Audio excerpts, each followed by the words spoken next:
I have always been fascinated by weather.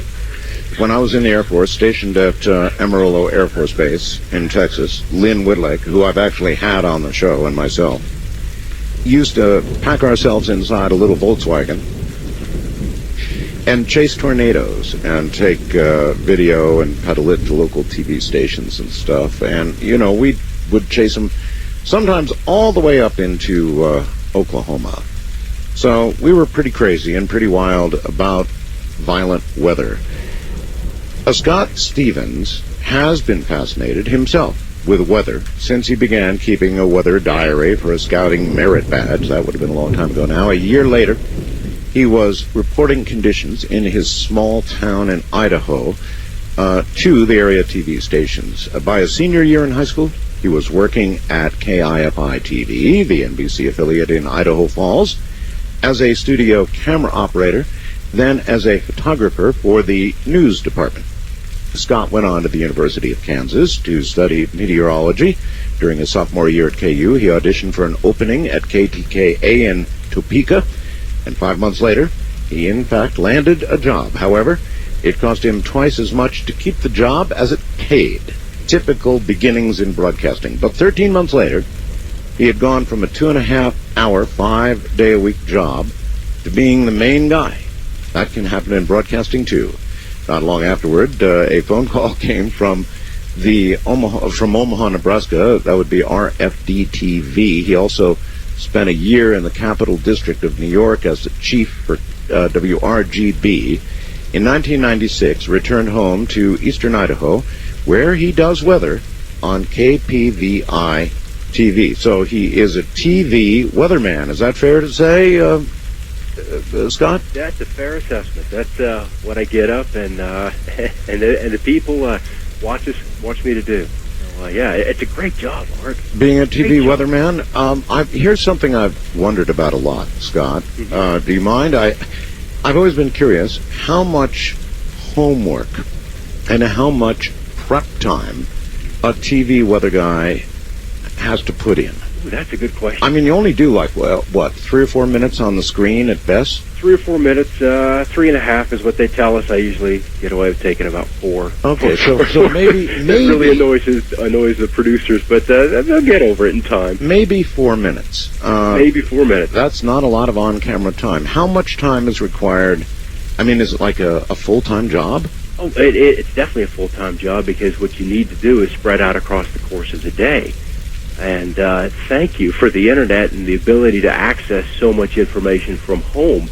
You can go to work essentially prepared for the day's tasks, and you finalize, and the last minute data comes in, in the 2 to 3 hours prior to showtime. But essentially, you've got a very good handle on what's happening during the course of the day. Now, there are surprises, as we're well aware of, but 80% of the work is done before you even go in. What is as a weatherman, I mean all weathermen across the country, I'm sure, have similar batting averages. They're mostly working from the National Weather Service information and so forth and so on. So it's not an exact science. We all know that. What do you think is your rough accuracy? Well, when we kept numbers, when we kept a log, out about 4 days, I was about 3.2 degrees off on high temperatures. And that was kind of one of the red flags for me, is that accuracy began to slip, even as technology and advances in the science should have stated otherwise. And now, at 4 days out, I'm at about 4 degrees error. That's only the temperature. I mean, there's a whole bunch of different things. There's whether it's going to rain or be sunny, whether it's going to be partly cloudy, mostly cloudy, or the sun shall shine upon us. I mean, there's all these, and then there's humidity and barometric pressure and all kinds of different variables, not just temperature, right? That's just the one factor, exactly. And that's the one that's easiest to quantify. And so that's probably why it's done. The other is precipitation, obviously, and it's a yes or no. Did it rain? Did it snow? Or did it not? And so we give a range of values: 20%, 40%, 60%. How's your accuracy? How's the accuracy? Well, that's right. That's what they are doing these days: a 20 or a 30% chance of rain instead of maybe yes rain. Yeah, instead of yes or no. And with snow out here, they want to know how much. rather than Sure. the yes or no. And that's not something that's necessarily required when we do liquid. In the warmer months, how much rain are we going to get? Well, we'll just say a couple hours of thunderstorms and then clearing as the day moves on. But when it comes to snow, we need to quantify that, and so that adds another variable that we try to nail down. Okay. Sometimes with success, and sometimes not so much with success. That's right. Well, you're just not your everyday weather man. I mean, look, most weather guys, TV, radio, or whatever, if you were to ask them about weather modification, they go, give me a break. Weather modification, science fiction, baloney. Where's the silver iodide so we can go spray the clouds and do the cloud seeding? Okay, you began to see an error in what you predicted or the National Weather Service did and what in fact happened at any somehow or another. You began to think the weather was being manipulated. Is that correct? Well, it was instance after instance where, and it goes back to the winters of 97, 98, and 98, 99, where across the entire country there were just big struggles in forecasting winter storms any farther out than beyond about 72 hours, 3 days. And you should be able to see large events coming over the horizon. The bigger the event, the higher it's going to poke its head up over the horizon so you can see it arriving. And those two winters were just tough, Art. And so I began to think that something's amiss. And that alone opened my mind to go look at some of these fringe websites when it concerns anomalies showing up in the weather. All right, some of the viewers of KPVI are probably listening right now. I hope. Have you ever mentioned weather modification or weather control on your TV show, on doing the weather? What I'll do is point out anomalies that show up within the satellite or radar imagery, because it becomes very easy to spot them once you know what to look for. Right, but you dare not actually say it. I just last month, you point out square clouds, large square indentation. Square clouds. In cirrus overcast across Nevada, and that affected how the amount of snow we got out of a particular storm. Square clouds? Yeah, square clouds. Do you have pictures? Do you have pictures of square clouds? Oh, and I'm sure a lot of other folks do too. And I don't. You don't? No, I don't. Are they on your website? They're on the website. They're on the website. I'm on the way. And that's weatherwars.info. I'm there. And on the show me to a square cloud. Let's go to the best squares. There's a we've got the navigation on the left. See it, the best squares.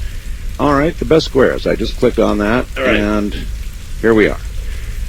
Well, the first picture we got up. I see a bird. You see a bird. Yeah. First photograph looks like a giant bird. Oh, I must be on a different page. No. Best squares and growing daily? Yes. Oh, okay. Yeah, I mean, look at it. Doesn't it look like a... It could be a bird. Sometimes it's fun to just lay back in the grass and look at the clouds. Yes. In this case, though, we're looking for squares. When we find hard right angles, the capital letter L shows up frequently. And from what I've been able to gather is to align or electrify a portion of the sky to get this L shape. We're actually, in fact, imparting or pushing the flat edge of the atmosphere in one direction. And then we'll tuck in the short side of the capital letter L, and we just impart angular momentum. And it's just a process of steering the storms. But it's there all the time. Okay, I've been going down the page. These are very interesting. You see the second picture. It looks like a carpenter square. And at the apex of the square, there's another square cloud. Actually, it does, yeah. Formed off of that. And these are just regular summer afternoon cumulus clouds. All right. That are forming. And the drier an atmosphere, the easier it'll be to spot these signatures. And these signatures mean what? Well, and I mean because a typical cumulus cloud will form, to get a cloud to form in the first place, you need to have two ingredients. First is moisture, and second, you've got to have warm air or lift. And as that warm air rises, that parcel of moist air will rise into cooler air. And in the process of rising and cooling off, will begin to condense. Okay. And there will be a point and we call that the lifted condensation level, where you get the flat bottoms of these clouds. And along that flat bottom, it's basically the cloud base. And these clouds are not conforming to that basic fundamental process of cloud formation. So to have a cloud, you better have lift, or if you don't have lift, then you shouldn't have a cloud.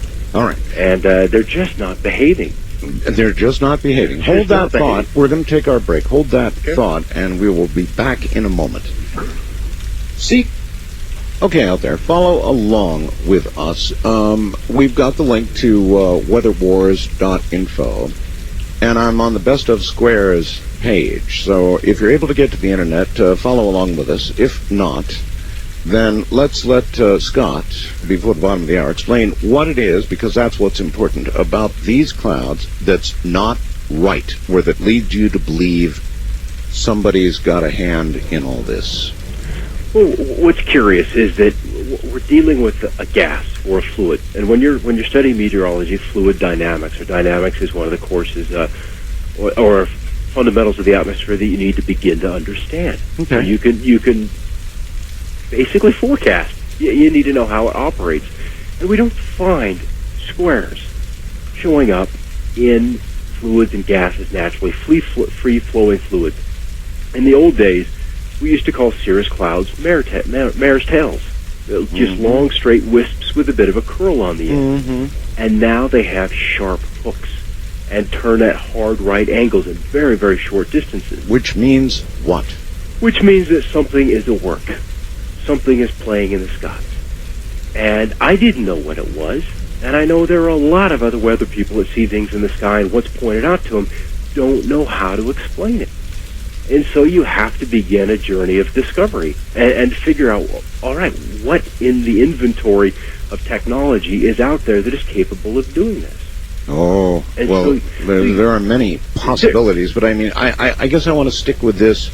You know, as a weatherman, that there is something wrong, and I'm still not satisfied. Square clouds, that's not usual. No, it's not usual. No, and let's go to the next one. Yeah, farther down. Fine. We're looking at a late July evening in 2004. What do you want me to? Oh, further down on the same page. Yeah. Okay. Yeah, the best squares. Okay. Stick with this. Okay. And these squares will manifest themselves in all kinds of clouds. They can be low-level cumulus clouds, altocumulus clouds or altocirrus, or even higher up in the cirrus clouds that we just looked at. They'll manifest themselves in all of those varieties. And it just looks like somebody's come along and taken a stamp and just cut out chunks of these clouds. Mm-hmm. And for no reason at all would you expect to see these hard right angles or long... What about wind patterns? I mean, couldn't high-level winds shear and do weird things like this? And take something that is, a normal sort of puffy cloud and turn it into something with, as you point out, right angles? I would love to know how it's done.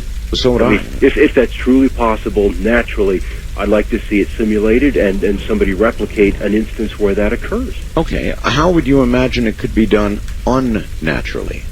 If you don't imagine a natural force that could account for this, what unnatural force could account for it? We have to begin to look at something, that's invisible. It has to be something invisible that can be displayed or put in the skies to provide these just unusual shapes. And my conclusion was that there had to be some kind of electromagnetics that was capable of imprinting itself on the skies. Oh boy! To end up with whatever intent was deemed. So you believe an electromagnetic force could do this? Yes, I do. I think that's the only feasible answer, considering the oddities, the odd shapes that show up in the skies, and it's not just squares. Okay, if this is true, then I would think other diligent, and I don't mean rip and read weathermen. Mm-hmm. There are a lot of those, right? Yes. A lot of rip and read newsmen too. I want to hear it, but yes, there are. Yeah. So other diligent weather guys or gals like yourself would have noticed this. Have they? I think they have. And I think as time evolves, and this information becomes more widespread, there will be a lot of, well, I wondered what that was going on in the weather departments around the country and around the world, for that matter. Well, maybe there are now, and it's just something that most weathermen would be really quite afraid to approach as a subject. I mean, to even hint that there's a manipulation going on in our sky. I agree. I fully agree. And it has taken me 6 years to come to that conclusion and have a certainty about it to be able to be here on the phone with you tonight. I mean, a lot of things have had to happen for me to end up here tonight. I'm sure they have. Have you had conversations with other meteorologists, other people in your position? Yes. Certainly. And it's fascinating to go through and, number one, bring up the topic in the first place, which I enjoy doing, and seeing what the reactions are. And number one, it's not possible in their mindset. It does not fall within the box that is their belief system. It just isn't there. There are, ways of shooting chemicals and particles into the sky or into the clouds to try to alter a storm in that regard. But the concept of using electricity or ionization to begin to manipulate the weather it's not there at all. Okay, I'm down to May of 2004. It says, this one just made me shake my head. How's this stuff not seen by anyone with open eyes? And I must agree, this has very much, it just looks unnatural to me. It doesn't look natural. And I took one picture of that formation. I wish now, having gone back and downloaded the pictures from that day's trip, that I had taken a couple of more. But it's a phenomenal picture of, I don't know how you describe it. It's a central bar or a central cloud, and then there's a sharp right angle headed west on the lower end of it. Okay, I can see a little bit, Scott, where the person who processed this photograph put a little bit too much contrast, brought up a little too much contrast, but it doesn't change the shape of the... I bring up the contrast at all. First of all, to find out what the high clouds are like beyond it, behind it. And there's actually two darker areas in the center and then in the upper left portion of the cloud where the high clouds simply aren't there. And we'll find that there are holes, pluses and minuses, where it looks like the sky has been pushed and pulled simultaneously, and that gives us a kind of symmetry. That's a good point. That shows up in the overcast. So you actually, as you study this now, but most people don't. They look up and they see a rabbit or a bird, like I did at first, but they don't study where there are holes, where there ought not be. They don't study clouds that have unnatural formations, as though something has whizzed by them or cut through them or in some way changed them. That's true. That's true. Most people just don't look at that, do they? There's no reason to. There's no reason for them to, because it's all natural. Right?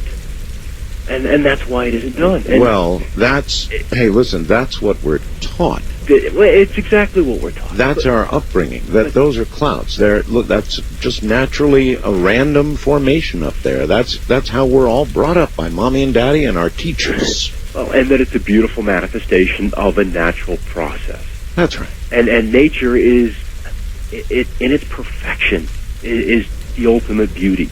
But within that perfection, you can find the hand of man. The hand of man. And it's there. It's there. And it becomes obvious because it just doesn't fit in. We get... All right. Hold on, Scott. Hold it right there. We now are at the bottom of the hour. Scott Stevens, who's a TV weatherman, who is speaking out, and you don't find them very frequently. That is, people like Scott. Most TV weathermen, they would scoff at a suggestion of the hand of man in the formation of some clouds. But you really, really might want to take a look at these. We've got a link at coasttocoastam.com, weatherwars.info. A TV weatherman who would say, hey, there's something wrong with the weather. Now, this is not exactly the norm. You just don't go out and find TV weathermen who are saying what Scott is saying. So I am curious, how did you get here? What was the process involved in getting on this program to probably make life hard for yourself?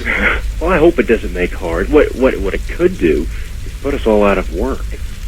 If you think about it, if if things are as advanced as I now believe they are, you could have your forecast show up in your mailbox Sunday night for the entire week, and by Saturday have it 95 to 99% accurate. It's just You think it is that manipulated? Yep, I really do. I really, really do.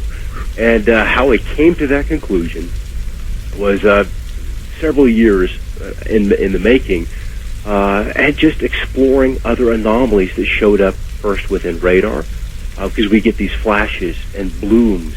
Oh, I know.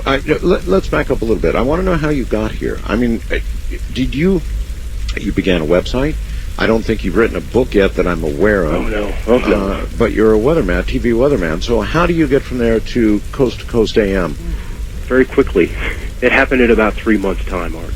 Okay. 3 months' time. It happened just that rapidly. There must have been a first step, something you did that got somebody's attention. I had written Art, what's his name? George Urey, his urban survival site. Mm-hmm. And he had a little article about whether there was an imprint within the hurricanes or an intentionality within those hurricanes that affected Florida this past summer. Mm-hmm. I wrote back and said I believed there was, and then presented some images showing examples of this scalar imprint in the clouds, in the radar, and so forth. And he posted a page, and it has just snowballed since the second week of October. Okay. So it's happened very, very quickly. All right. So is this all a result of a question that was asked of you that began this line of investigation, or were you on it before that? I was on it before. I was definitely on it before. I had received emails from people asking about contrails. I had received pictures of odd things in the sky that you try to blame on the mountains.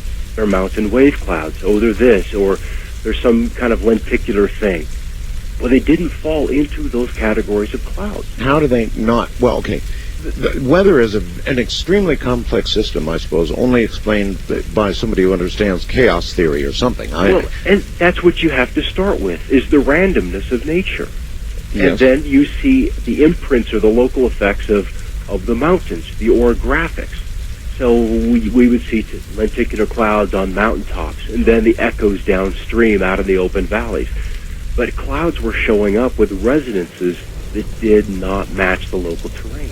Nowhere close. And even these lines would suddenly jump a half a resonance. And then where one line would end, the next one would start at basically that exact width next to it.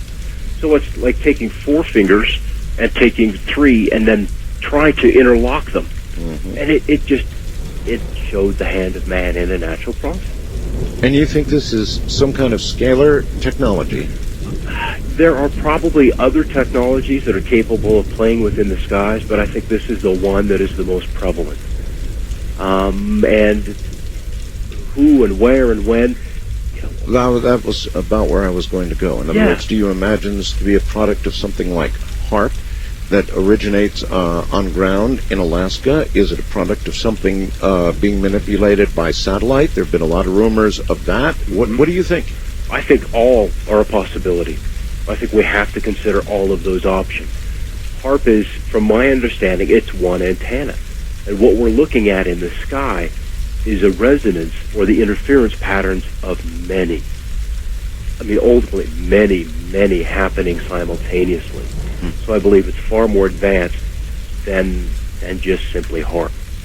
That's a wonderful toy, and I'm sure they're having fun playing with it. Mm-hmm. But then possibly satellite. The Russians have bragged they can control weather, perhaps the path of a cyclone or even the creation of a cyclone by satellite. Well, let's take them at the word and say they can. Let's take them at their word.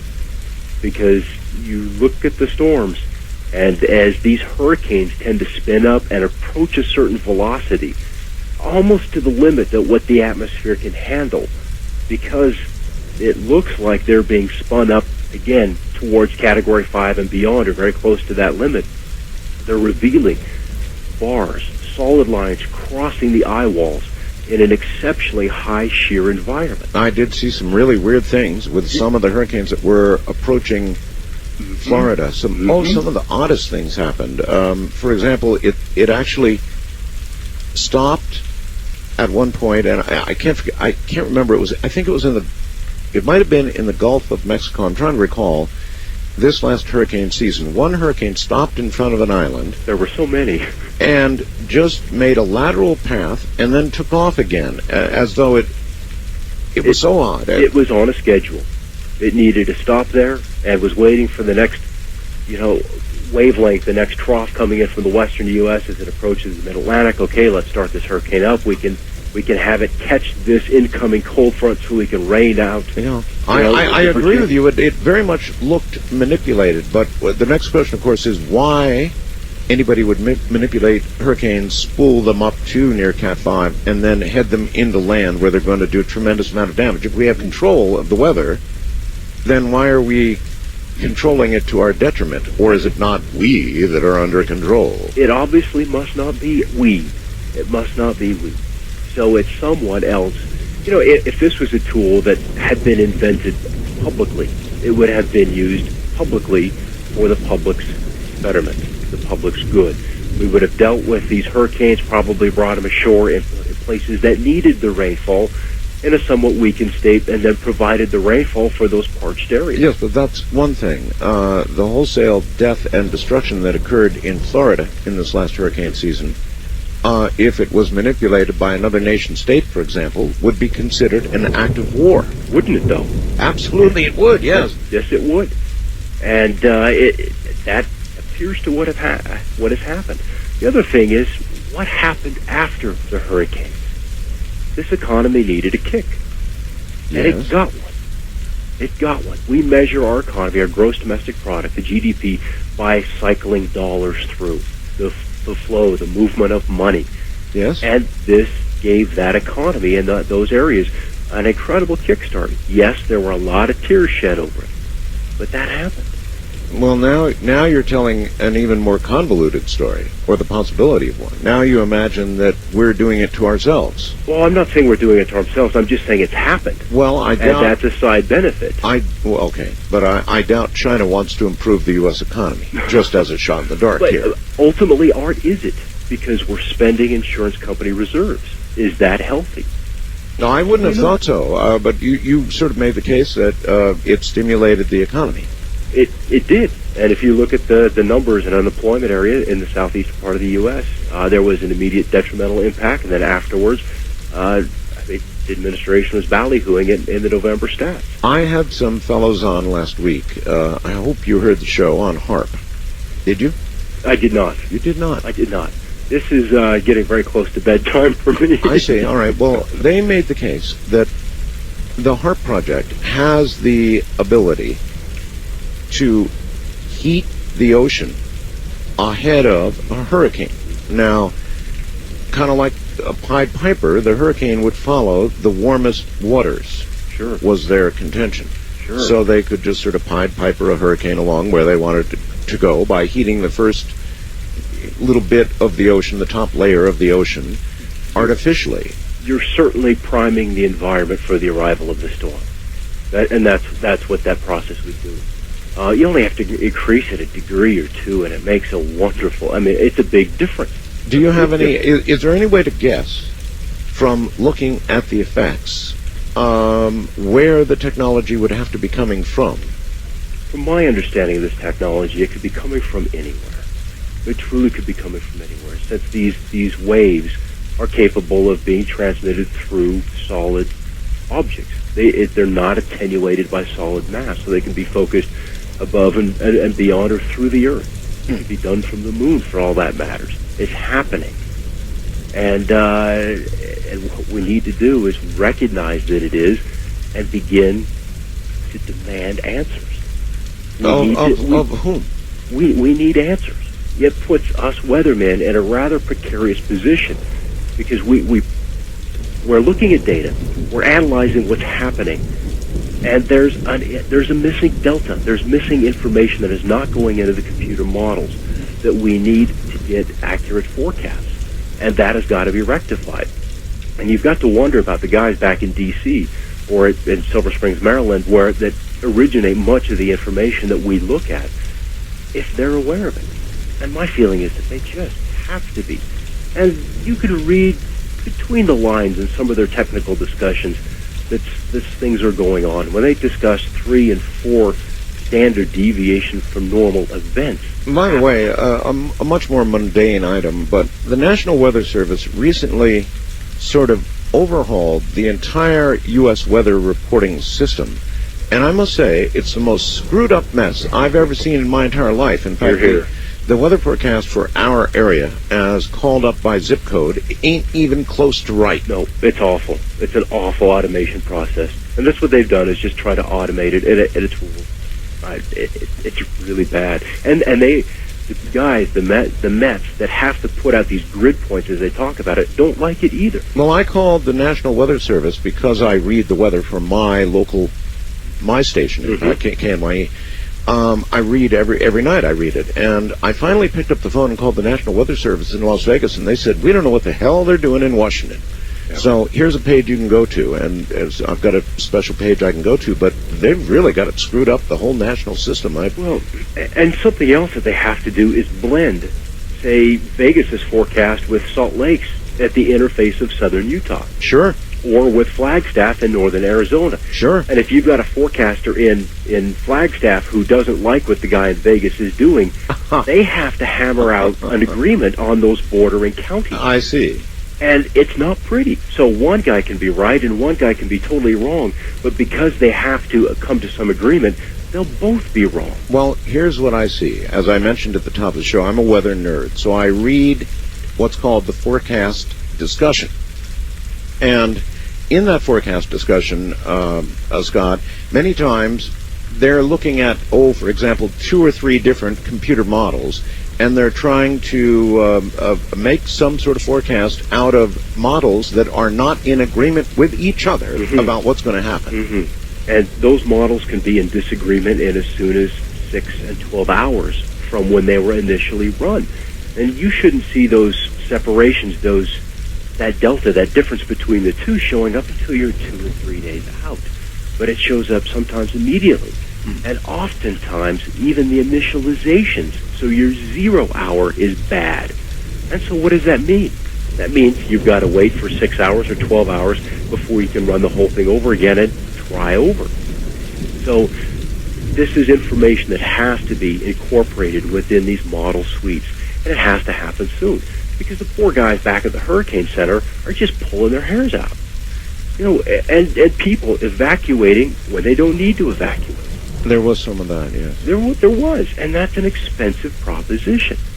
I guess there are some weathermen who know, like yourself, and then others who don't. And that difference is what? The guys who rip and read and the guys who really study weather? Or what is the difference? I mean, do a lot of people like you know? I don't think so. I really don't think so. I think it's they're very certain of what's happening. They're very certain of their belief system, of what they've been told. If this was happening, it would have come down in some technical bulletin. It would have been presented, or somebody would have done a paper, and it would have been published. Those kind of things would have happened, and it hasn't. And that's how typically information gets within the scientific community. Is somebody goes out, does the research, brings it back, and publishes it, and then sometimes it's peer reviewed and just doesn't get in at all. So well, you've got a website up. What's the peer review word in on what you've published so far? If I was to do that, there would be a big debate. I figured it's just better to put the information out there and let people absorb it. What I mean is, though, you've had feedback. I have had feedback, and it's stunned disbelief.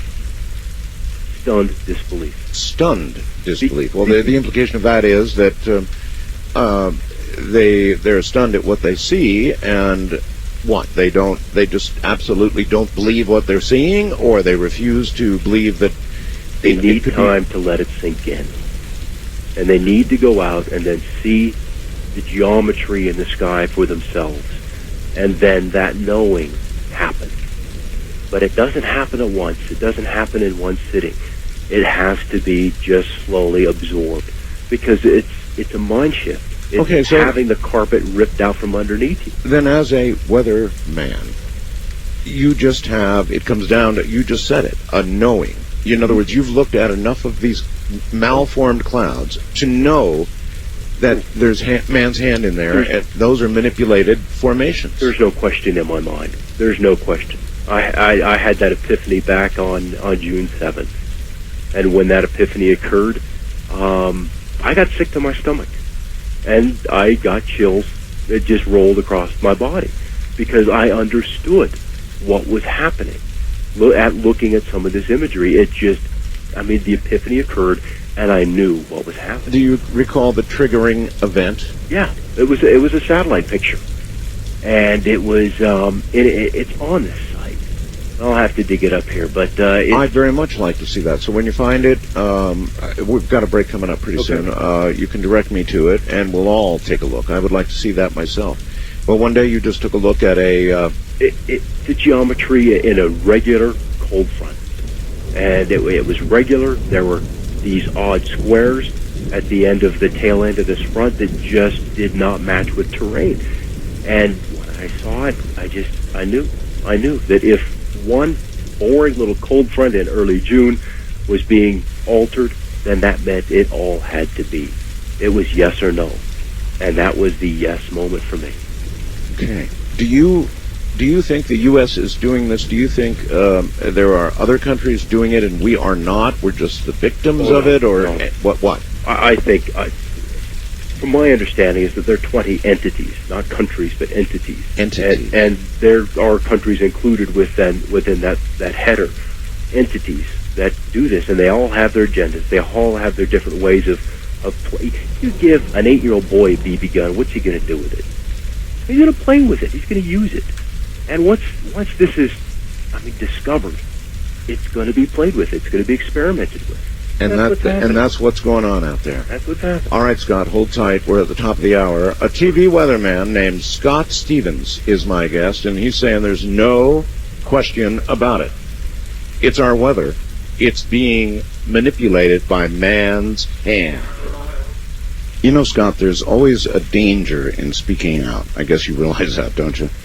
Well, I suppose there is. Yeah, there is. There is. Especially on something like this. You know what's encouraging, Art, is that people are the ones emailing their local weathermen. They're the ones trying to get us to pay attention.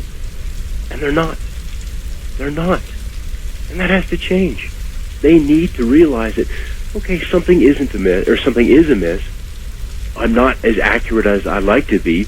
Storms are not behaving. We're getting additional lift, or we're getting 3 tornadoes out of one storm.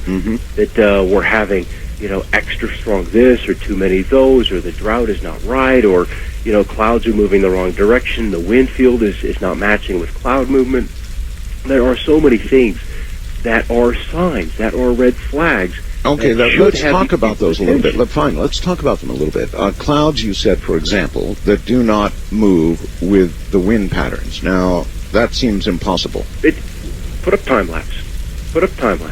And you can verify it 2 ways. We call it a VAD profile. You take the Doppler radar as it scans the sky in the area, and it'll give you wind movements as it detects particles, be it moisture or birds or dust or something reflective in the atmosphere, and then you can get a good idea of which direction the winds are moving over a certain period of time. Put a camera up and look at the same area and watch the clouds grow. All right. And they don't match, Art. They just don't match. Which means there has to be manipulation. There's no other... There's something else playing. There's something else there, and that's the point. That's why this is happening, is that we've got to discover what that is. And everybody's got to come into that knowing or an understanding of what it is so they can do their job correctly. You mentioned there was this moment when the light bulb went on for you. Is there anything on your website? Did you preserve that photograph? Oh, yeah. Right-click, save. Okay. Where? We go into visible satellite imagery. Satellite imagery under phenomena. Under phenomena. Okay. Is that on the left-hand side of the main webpage? That's on the left-hand side. It's the 4th link down. Satellite imagery. Oh, okay. Got it. Satellite under phenomena. Okay, satellite imagery, and I am there. And we load many different examples. I think I've got about 12 of them on this page, and I'm looking at the 8th and 9th ones down. 1, 2, 3, 4, 5, 6, 7, 8. It's 2 pictures together, and the date is June 7, 2004. Got it. Southern Montana, eastern Idaho, northwestern, I guess it should be Wyoming. Okay. What I was looking at was the cold front working through southern Montana, and Yeah, you can actually see it. you can actually see it. Right. And towards the end of it, it comes to just a sharp endpoint, which is fine. It looks like a needle that we used to use, those old archaic things called LPs or vinyl. Right. But you can see how the clouds are simply notched at regular intervals. I do. You see how about every 4 or 5 kilometers, they're just hatched. And it's the regular interval. And when you begin to climb up from the back of that cold front, there is an opening or a large square. And where that opening begins, the clouds are shifted exactly 90 degrees. Oh, I do see that. The cold front moves north. The clouds realign themselves north-southeast or north-south, and then the front continues on. All right, when you're doing the weather on TV, and I take it you present these sorts of images to your audience, right? But I haven't pointed them out.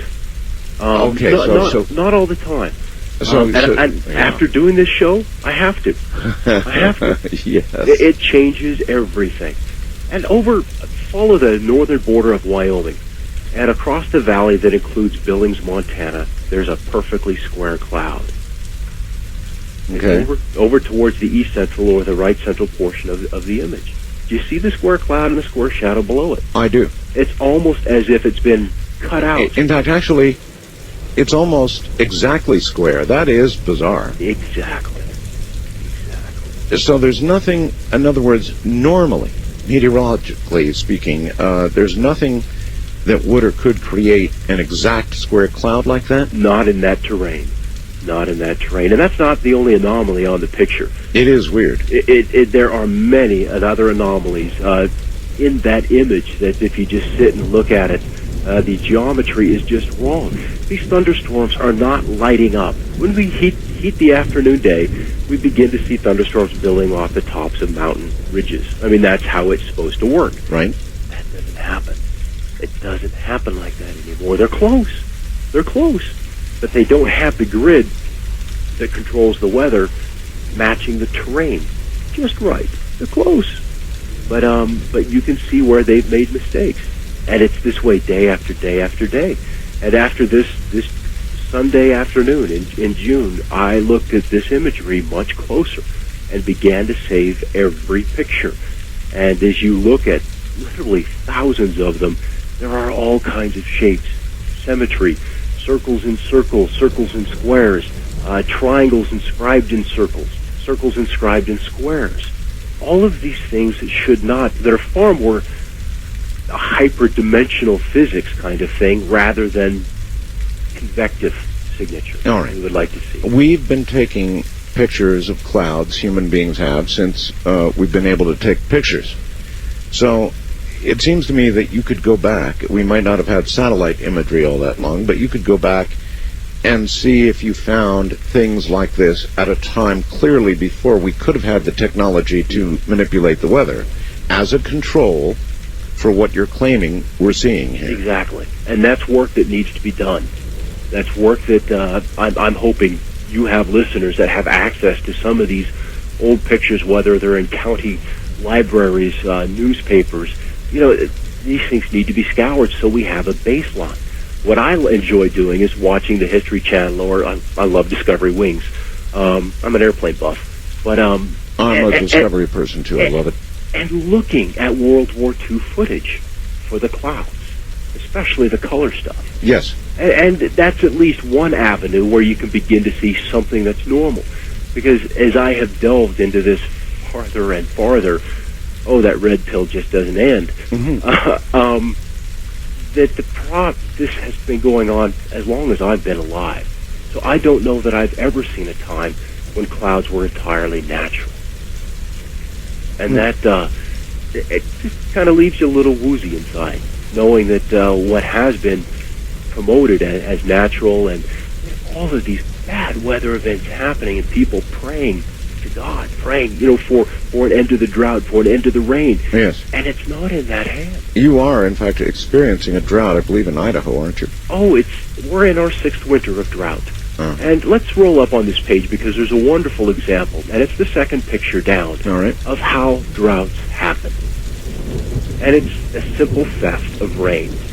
We have storms come through. I'm sure the frequency of the storms is similar to what is natural. What is unusual is the intensity of the storms that are not leaving rainfall. Yeah, I'll sure buy intensity of storms. Well, and that intensity is focused in very small places rather than being spread out over the western edge of the continent or the full breadth of the storm. It's focused. And so large swaths of area are receiving less rainfall out of a said storm than they would otherwise, while others will get 2.5 times normal rainfall. All right. I'm not a weatherman, but most weather here moves west to east generally. So if you wanted to control the weather for the West Coast, you'd be working out in the Pacific Ocean. If you wanted to control it for the East Coast, you'd probably be working with formations and systems in the west or the southwest. And you begin in the Pacific, and you essentially trap the jet stream. And once you trap the jet stream, and if you know and can manage, and what happens when you heat? You use this energy to heat a layer of the atmosphere.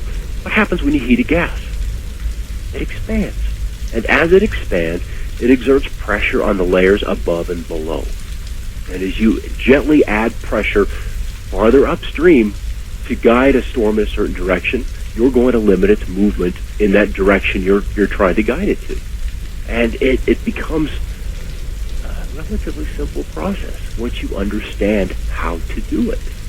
And so the entire jet stream can be trapped and captured and guided. And certainly I think even casual watchers of weather pretty much know that the big weather seems to be pushed and controlled by the jet stream. Is that an accurate representation? Oh, sure. It is, okay. In these latitudes, in these mid-latitudes, that's the primary factor in driving storms across the country and indeed around the whole hemisphere. So where the jet stream goes, the big weather follows. And where the jet stream disappears and you get stagnant, you get fog in the valleys, you get inversion, or you get drought. But this second picture on this page, is that the one marked October 17th? That's the one. Okay. And in the center of the picture, there's just a parallelogram or a square, a rectangle, tilted on its side about 45 I see it. 50 degrees. Oh, I see it. So clearly I see it. And it's taken what should have been, that's really odd. I must admit, that's really odd. Yep, and see, that should have been a continuous band of showers. And that was a Sunday afternoon where I had expected a quarter to a third of an inch worth of rainfall. I want the audience really to get here, so let's explain once again, please. We're at something called visible satellite imagery. You go down the left-hand side of the page until you get to phenomena, and then, is that correct? And then visible satellite imagery? Yes. Click on that, and the second picture down, first it doesn't hit you, and then all of a sudden, boom, there it is. It's a large, I would call it rectangular area, bereft of the weather that is all the way around, everywhere else. It's like somebody took a giant... How much land does that represent? I think we're looking at every bit of about 110 miles long by about 60 miles wide. Is there anything in the geography of the area, an obvious question, that could account... I'm laughing. Well, I'm sorry. It's you have to. What else can you ask? Yeah, because that's the explanation you would like to come to, is that there's a geographic, a local orographic reason for this. But there is not. And we go from west of Salt Lake, which is wide open desert, and then across the Salt Lake, across the mountains that border the Bear River Valley, and into southern Idaho. And it's fairly high terrain. And there should have been a half or greater rainfall in those mountains. This picture has under it October 17th, 2004, 22:15 Zulu, 4:15 p.m. local, southeast Idaho / northern Utah. And I'm telling you, folks, this one I absolutely buy. Something happened here. Now, Scott, is this, are we seeing actual weather control here, or are we seeing an artifact of weather control? Either way. either way, the effect is hard the to same. know, huh? Yeah, it is hard. But you have to look at this, and it's intentional. Yeah. Yeah. The weather is so unusual. We've had so many bizarre events happen. 3 and 4 standard deviations from normal, which are 3, 4, 500-year events, that the weather is displaying intent. And this is just a simple example of intent being displayed in the weather. I would almost say it's impossible. What I'm looking at is impossible. Yes, it wouldn't happen any other way. Did you show this to your TV audience? This was a Sunday, and I have Sundays off. So I see. But what we do on TV is we loop. We loop, but we loop. That's right, yes. And so you don't see the shapes when you're animating these frames at 10 frames, 15 frames, oh, you're 30 right. frames a second. You're absolutely right, and almost every TV weather person and station does that. They put it into a loop so you can see the movement of the system, but you never see the still photographs like you're seeing right here. We forecast from the trend and not from the specifics. Where was this photograph taken from? This was taken from the GOES 10. GOES 10, okay. GOES 10. Yeah, we've got, I think, 2 GOES satellites for the U.S., one for the East and one for the West. Is that correct? 10 and 12. 10 is West and 12 is East. Yeah, there you go. The newer one. All right, so there you go. And this photograph is impossible. Yeah. It's not possible. There are so many, and there are these kind of shapes. When Hurricane Ivan was coming ashore, Art, there were these squares punched out of the southern eye wall of that storm. As it came ashore in Alabama and the far western panhandle of Florida. As that storm came ashore, that whole southern eye wall collapsed just hours from landfall. Matter of fact, we all saw it. Yeah, we did. We all saw it. And I can't tell you how many emails about that I got. Everybody said, that's not natural. No. And that was this technology. And I'm kind of thinking that was our guys beating down that storm so we didn't have any more flooding than we already did up through the Appalachians. I mean, they had already had a torrential summer, and they just didn't need another storm, for goodness sakes. And so it was nice to see some of that rained out. Well, listen, the title of your webpage is weatherwars.info, right? Right. Weatherwars. So what you're saying is, you said that was our guys, the ones that clobbered that hurricane. Now, I'm hoping it was our guys. I'm hoping. Yeah. I don't know. I'm hoping. Or it was a good deed done by somebody else. Who knows? But anyway, it was in our interest. There's no question about that. Definitely. And during the time that hurricane was stopping, you saw the same kind of anomalies that we see here? Oh, yeah. Well, as the hurricane came ashore, you're looking at an incredibly potent storm with the center. It's like being on a merry-go-round. And there's just this unusual geometry, these squares. And I think I've got that picture of Ivan as it comes ashore. When we go to I'm going to look here real quick to see if it's there. Yes. We go to the bottom of this satellite page that we're on. And there's a link to page 2 of the visible satellite imagery. More satellite imagery, it says. Okay. And this picture of Ivan is the last one on the second page. Okay. Down I go, and there it is. Titled September 1704. 1515. Holy crap. I see it, folks. All right. He's got Ivan. This is as it was already on shore, right? Yep. It was the next morning. The next morning, okay. And you have delineated in yellow the exact same kind of areas. Mm-hmm. Where you can see just north of Atlanta. Yes. Yeah, where it's just been punched out. You sure can. And that's these guys at work. And you think that's... all right, what would you... Assuming that with scalar technology of some sort, you could do what we see right here, what effect would that have on a hurricane on shore like that? Well, in this case, it was the function of weakening it. You're disturbing the airflow around the center to slow it down. You could have the opposite effect if you basically turned the mode around and you could stimulate the storm so it remained much stronger than it would be otherwise.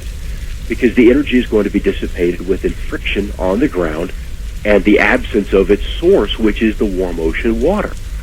So you could replace that source of energy with this technology to keep the storm going longer than it would be otherwise. Or you can do as what we see in this case and begin to shoot holes into it. Scott, Who are we at war with? What if it's ourselves? What if it? Well, then that would be nothing new. True. I mean, but we're at war with somebody. We're definitely at war with somebody. So there's somebody attempting to manipulate one direction whilst we attempt to manipulate in another direction. Is that right? 20 entities with 20 different agendas. It was one of the military services, I can't recall which not long ago suggested by, what was it, 2050? Or some year like that. They would own the weather. That was our military. So I wonder if we've taken, partial possession of the weather already.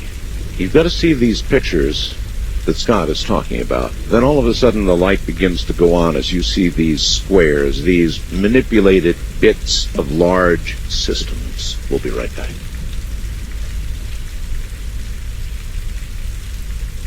I think the average person just following along with us this evening and looking at these images would have to agree there's nothing at all natural about what we're seeing. There is nothing natural, and I guess that's what occurred to Scott, and I hope you have been following along. If not, then when you get home, you can find weatherwars.info and look through some of these photographs that we've been looking at, and what you're going to be looking for is what we've seen, these square, unnatural areas where obviously a weather pattern, in some cases a very violent one like a hurricane, has been subjected to something. In other words, there is something going on, and if it is a war, Scott, then what good is it? I mean, we have one group trying to do one thing, another group, as you put it, trying to do another, and in the end, Think about the potential if you had this technology and had very nearly mastered it. Yes. What doors would be open to you? Most of them. Yeah, exactly. Most of them. You would have people knocking at your door. I need this, I need that, please do this, and so forth. But let's just look at the financial aspect of it. What if gigantic. Monstrous. What if you knew there was going to be a freeze in Florida 3 weeks ahead of time? You'd get those oranges protected or harvested, one of the two. Or you buy orange juice futures. I mean, whatever. Or coffee. That's true. Futures. Oh, that's all true, isn't it? So and petroleum and natural gas distillates. Think of that. Yeah. Yeah, there is untold potential for income when you're aware of what's going to happen well ahead of the herd. So even not on a but not on a full global scale, but even just regionally, you could make a killing. You could. And think of what insurance companies could do if they were to know ahead of time. Yeah, think of it. Yeah. It's kind of scary because this has been a topic, a subject that has just been left alone. Okay? But if you let's say you made the assumption, Scott, that insurance companies that were affected mightily by the hurricanes in Florida, I mean, they were just crippled, right? So they're one of the big money people in the universe, insurance companies. And they would want to know. And they would want to not suffer a gigantic hit, so they would have every interest in the world, and those are considerable interests in affecting a hurricane to hit somewhere else. Exactly. So there's going to be conflicting interests at play no matter what you do. Well, last season, though, hurricane-wise, we saw a lot of really weird things. For example, we saw storms that were not supposed to build to the category they did in the short time between when we saw them and then when they hit land. It was short indeed, and one of the storms suddenly built like crazy, another one fell apart. Yeah. Was it Florence that kind of stalled off the coast of Florida on top of Freeport? Yes. Oh, yes. And just became this monster 90-mile width-eye beast as she just churned in that area. And she stalled, waiting for the next storm to come in from the Rockies to scoop her up and give her the next direction. It's true. We slow it down, wait for the storm to come in from the west, and then we can mate the two and have a nice little rainer along the East Coast. And you focus summer after summer of these heavy rainfalls pouring off the East Coast, and then you begin to affect the ocean currents flowing northbound through the Gulf Stream. We're dumping incredible amounts of fresh water into this Gulf Stream. I wonder if we're the recipients, for the most part, of the benefit of control of the weather, or the victims. I think we're the victims. I really do. You do? Oh, I do. So then you obviously must feel that there are groups that don't have our, as in the U.S., best interest in mind. I think that's the case. I really do think that's the case, because if they did have our interests in mind, we would have fewer tornado incidents per year, we would have fewer of these storms, we wouldn't be contending with 500-year droughts, we wouldn't have these big flood incidents. For Europe and Croatia, and I mean, they've had some incredibly violent weather. Yes, and for the most part, it doesn't make news here, occasionally, but for the most part, not. No, it doesn't. I mean, if we had even 3 minutes nightly dedicated to our environment, we would have much greater awareness of what is happening in other lands on this planet. Scott, where does all this fit in with, perhaps fit in, or not, with global warming? That's a big question, and I think that's one that needs some serious attention, and it needs to happen very quickly. Because of this happening, of this weather modification happening, yes, I don't think we have an appropriate baseline to see how big or how severe global warming truly is. And indeed, is it warming at all because of this project? So much of the warming has happened within the last 30 years, which corresponds with the activity that's been happening with this technology. Oh, okay. So, but I sort of asked you that before, and you said, well, that's going to take a lot of research. And now you're saying that about 30 years, there's a point where you can see this technology beginning to emerge in our cloud patterns, in our climate, in our whatever, right? We use 30 years as normals. When we go and say, all right, January 30th, normal high is 37 degrees. We compare that to the previous 30 years. Oh, not I to see. the previous 100 or not to the previous 500 years. Okay. So this what is normal is the most recent 30-year stretch of time. Gotcha. And that may not be a wise baseline to use. And when we look at the Arctic or these higher latitudes and discover incredible amounts of warming, you have to wonder if it isn't because the Earth isn't allowed to do its own thing. Well, if you look at pictures of the Arctic, I don't know, 10 years ago even, and now, or 50 years ago and now, you'll rock right back. I mean, the amount of ice gone is astounding. It is. It's phenomenal. And then the southern part of the world, where a very similar kind of thing is happening with the Ross Ice Shelf, for example, may not even be stable. They're now beginning to learn, and of course it's above the water, so it would have great impact should it melt. And I've read papers discussing and basically saying that much of the warming happening on the planet is not so much in the atmosphere, but more so within the oceans. And as these oceans are warming, then that heat is beginning to work into the atmosphere and hence into our daily lives through that method. And when you look at sea surface temperature anomalies, and the Navy's got some nice sites for those, the higher latitudes are consistently 5, 6, 7, 8, 9, 10 degrees warmer than what is used as the baseline. And so that means it takes longer in the winters to ice up. It melts off much, much quicker earlier in the season. So we are seeing warming from that happening in those higher latitudes. And that will affect the ocean currents. It will dramatically affect the ocean currents when we look longer term. Even a generation down the road, I think we're going to have to do a post-mortem on this issue and assign some blame. What do you think it would take for the public to become generally aware, or the American press, that what you're showing me here tonight is the case, and in fact weather modification is going on, not laying it at anybody's doorstep, but just making that one jump, the one jump that you've made, that, hey, look, it's being screwed with?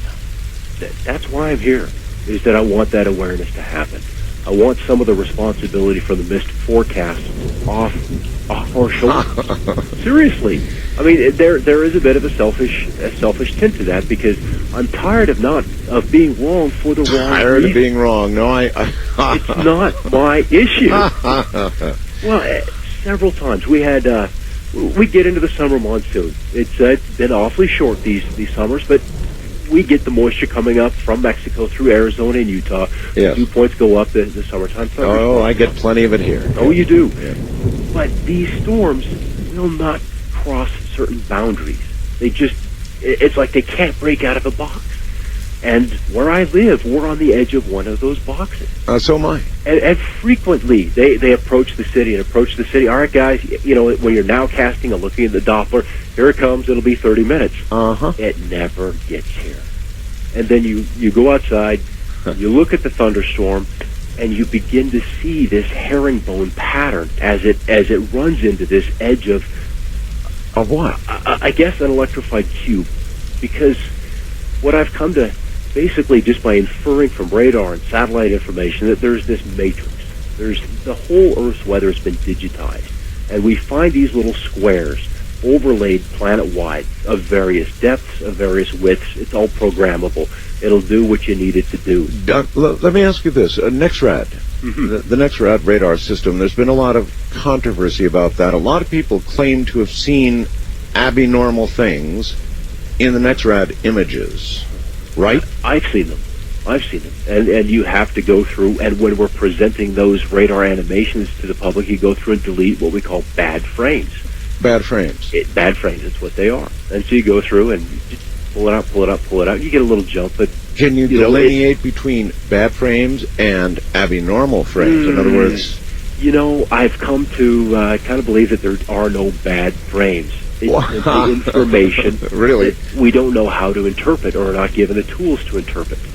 That's what it is. It's data, and we're throwing it away rather than analyzing it. And it's kind of like people who deal with photographs of Mars and elsewhere. They complain about bad parts of strip photography and bad frames and all the rest of that sort of thing. It sounds very much like that. So you throw out the baby in the bathtub with the picture. We just don't even look at it. And that comes back to the animation thing. The best data, slow it down, look at it bit by bit by bit. And there's a whole different world there. It's a very different world. And I would love to be able to sit down and look at the satellite imagery like today. I would like to have seen pictures from south of Houston, outside and southeast of New Orleans. I would have liked to have seen in and around the Black Hills. The Black Hills, there's odd stuff that happens in and around there. It's like the clouds just are not allowed to form. So there are certain areas where this is happening more than others. It's constant. Yeah. But hotter areas, so to speak, where there's a lot more manipulation occurring, is that right? I believe so. And those areas would be? Well, as I just said, today it was the Black Hills. And portions of the Texas Gulf Coast that should have been cloudy were cleared out. So you're speaking of they being able to manipulate anywhere, I guess I was trying to ask: are there certain areas where it's constantly manipulated, or everywhere? Are they able? Yeah, everywhere. Huh? It's an all or nothing proposition. You can really tweak areas, but to control the big systems, the big events. It's much easier to do that when you have a grasp of the entire process. And that was the epiphany that I had back in that June, is that if the small events are displaying these signatures, then the large events are as well, and that it's 24/7, 365.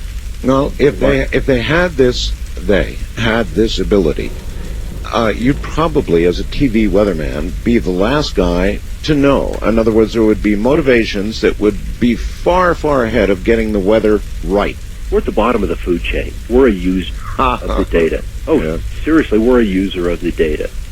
And there are many other people that have far better data, far higher resolution, more frequency or more spatial resolution, where you can get time steps that are more than every 30 minutes or more than every 15 minutes. We're an end user, and so we don't get the best stuff. And the stuff that I'm showing on the website, I even have to go out and buy and subscribe to a service to be able to inspect it. What about the management of your TV station, KBVI? Have they? They're aware. Have they ever brought you in? Have a seat, Scott. We've this website has come to our attention. Oh, I made it an attention before it was up. You know, my news director is aware of it, and I'll show things to her that are unusual. And I carry a camera around with me for the last three years, and I share the odd pictures. You know, when I have Scout Troop comes through and we're talking about weather. And how does your program director respond to this? You know, I mean, is it like, sure, Scott, that's cool? The truth is the truth, Art. It is what it is. But I mean, whether you believe it or not is irrelevant. When you really lay this on somebody, it's pretty seriously convincing. Let me put it that way. I hope a lot of the audience that's going to call in the next hour has had an opportunity to look at these websites, or this website, and these photographs. Really, it's odd. And what took me so long to come out is that when you visit the other weather modification sites, and with the anomalies, there just isn't the understanding of the meteorology, those processes, the meteorology behind it. So the terminology is bad, the assumptions are bad, and that's probably what took me the 2 or 3 years to, all right, Scott, let's bring it all together. And then that just happened this fall and over the winter. But once it's laid out in front of you, we're beyond a reasonable doubt. You're beyond a reasonable doubt. How should we proceed, do you suppose, Scott? Do we want to discover who is doing this, why they're doing it? How do you go from where you are now, knowing it is so, to finding out who's doing it and why? That's not in my hands. It's in the hands of the listeners. They're the ones that have to get the answers. They're the ones that have to put the power behind the information. It's always in the public's hands. There's always somebody that'll come up, share some information, and that's often where we have to leave it. It's left up to everyone else to decide what to do with it. And it'll affect everyone differently. So we can't be lumped together, but it's going to have an effect. And I fully expect that it will revolutionize the weather industry. It has to. It simply has to. So you think this could be coming from ground stations? You think it might come from satellites, or from all of them? All of it. All of it. And somebody knows. Somebody is listening tonight that knows. And that information needs to be shared with us. And that's why I'm here. Well, Scott, these are lower systems. These are atmospheric systems. And I'm here to tell you, because I'm not an expert in anything except maybe the shortwave bands, the use of the shortwave bands. And baby, I'm telling you, there's something wrong with the ionosphere. Mm-hmm. I'm going to keep screeching this from the mountaintops till somebody pays attention. But higher up above that which you deal with, there's something wrong with the ionosphere. Profoundly wrong, Scott. And then how it interfaces with the magnetic system of the Sun-Earth relationship. Right. All of that, it's complex, and I don't know. I can just tell you that watching it for all of my life, there's something wrong with that layer of our atmosphere, the ionosphere. There's something wrong with it. And it's not behaving normally, and you're telling me that either is this. Now, I wonder if what's controlling that which you see has to first come blazing through the ionosphere. It sure could. Or have the ionosphere as a mode of delivery, to get to the destination. Yes. It's an amazing field. And once you begin to understand it and see the potential, you're just left shaking your head, because the foundation for the science is a century old. It's been in our face for so long. And it's kind of surprising that it even took until the 50s, 40s, and 50s for the technology to be developed and then shortly thereafter deployed.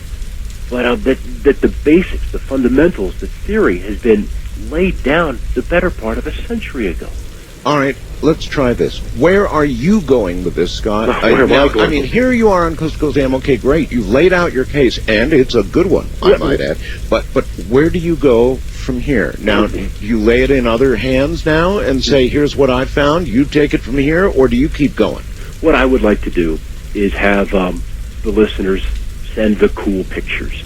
Send the cool videos they've got with their mini DV camcorders. You'll get that. And what I would like to do is put together a DVD set of the best stuff and share it with the world. All right, good enough. All right, hold it right there. Listeners, is what you're going to encounter when we come back. We're going to open the phone lines for Scott Stevens. He's a TV weatherman. in Idaho. Now, and he says our weather is being manipulated. No question about it. And in my eyes, I think he's provided proof. All you've got to do is go and look. If you have questions, we'll be back to deal with those in a moment. My guest is Scott Stevens. He's a television weatherman in eastern Idaho, and I think that he's come up with some pretty solid proof that indeed our weather is being manipulated by man. I think it's pretty good proof. I've just had a sort of a tour of it, and I hope many of you have as well. Absolutely incumbent on me to ask at least this before we plunge to the phones. Barry in Los Angeles, California, says what many do. He says, I observe a fiberglass-looking clouds over Los Angeles, resulting from what he says is chemtrail spraying. Even on hot, dry days when no jet contrails are even possible, who is it spraying, what is being sprayed, and why? First of all, do you believe, Scott, that there is spraying going on in our skies that is not the normal contrail that we all have seen and even admired at times from jet planes, that it's more than that it's chemicals? Boy, Art, I did not want to get into that area at all. I really, in exploring the weather modification, I didn't want to go there. And then there was one day in August where this big 747 belching just flew overhead, and I've been other planes through the day, but this one was just in your face, and that was it. I had been exposed and had read enough and was familiar enough that I just needed to see one doing it, and I was converted. And you did. And I did, and now I see them all the time. Do you believe that to be part of weather modification, or is it just an unknown? In other words, you agree it's there, but I think they wouldn't be doing it if it didn't have an effect. They wouldn't be doing it if it didn't have some kind of effect. And either with sunshine, it could be warming the planet because we're adding an insulating blanket of cloud cover. There are multiple things that this could do. And because it's mobile, you can deliver it at certain locations, pre-storm, post-storm, during a storm. I mean, the possibilities are endless with what is capable. And I don't know. You live out west with me. You know what our blue skies used to be like. I mean, how beautiful it is out here. I mean, weeks on end with just blue, deep blue. Oh, sure. Skies. It doesn't happen anymore. Very few days can I say with certainty in a forecast, sunny. There are not many of those anymore. And I'll even say, and this has become rather blatant since that August afternoon, we'll start with blue skies, and then the contrails will generate high clouds. Have you said that? Oh, you have? Oh, of course, because it happens. It happens. So we'll begin with blue skies, but later this afternoon, folks, the contrails are going to begin forming clouds. Yep. We'll end up with high clouds from the contrails. You have to say that because that's what we do. We're observers. We observe a science, we describe the process, and infer what's going to happen from that process. And when you see day after day after day after day this process, sooner or later it's going to hit you on the head, and you have to incorporate that in your forecast. All right, here we go to the phones. First time caller line, you're on the air with Scott Stevens. Good morning. Good morning. Good morning, Art. Good morning, Scott. Good morning. Where are you, sir? I am right down the street from Scott, and Scott and I are in Pocatello, and Scott and I are up way past our bed. I'm on the other side of the camera every evening at 6 and every night. Listen, I zapped out your name. It doesn't. We don't take last names on the air. But anyway, the bottom line is you're a viewer. You watch Scott do the weather. Yes, and I'm going to open up by saying what I know about the weather is pretty much what Scott tells me at 6 o'clock or 10 o'clock. Like many Americans, yes. But I do know a little bit about energy physics, and I'm not disputing anything Scott has said, but I'd like to suggest that if weather is being manipulated on a global scale, the only place you can do that from is space. Mm-hmm. You can't do it from Earth. You might be able to use cloud seeding and 747s to change the shape of cloud patterns, depending on where the chemicals fall. But the manipulation of hurricanes and tornadoes, I mean, I've lived through Great Plains thunderstorms and tornadoes and was on the edge of a hurricane, and the amount of energy you're talking about is just immense. Unbelievable. Immense. And I just don't accept the idea that human technology is currently capable of generating the amounts of energy, either in the shortwave energy area or the long-wave energy area, to manipulate those kinds of massive weather patterns. Well, caller, let me ask you this. Have you had a chance to review the photographs on the website? I haven't. Unfortunately, I should. And my question would have been, is there anything other than energy physics that could have caused the squares, the unnatural, absolutely unnatural breaks in giant formations that just simply couldn't be there other than man-made? Okay, well, this is what I'm getting to, and considering how on the edge this discussion is already. Sure. I admit the possibility of straight edges in cloud patterns based on cloud seeding. Mm-hmm. I could see where that might show up if you did it on seeded a large enough cloud area. On the other hand, the other manipulations I don't see can be generated by human technology. And since I've already said it would have to be manipulated on a global scale from space, you need to do some research then into the scale of technology. Now, well, we're talking massive amounts of energy. Yeah, we are talking chimneys venting this energy in Siberia, and the chimneys, you leave the condensation trail to vent this power that run 90 miles long. And this weaponry has been in progress, in development, since the 40s.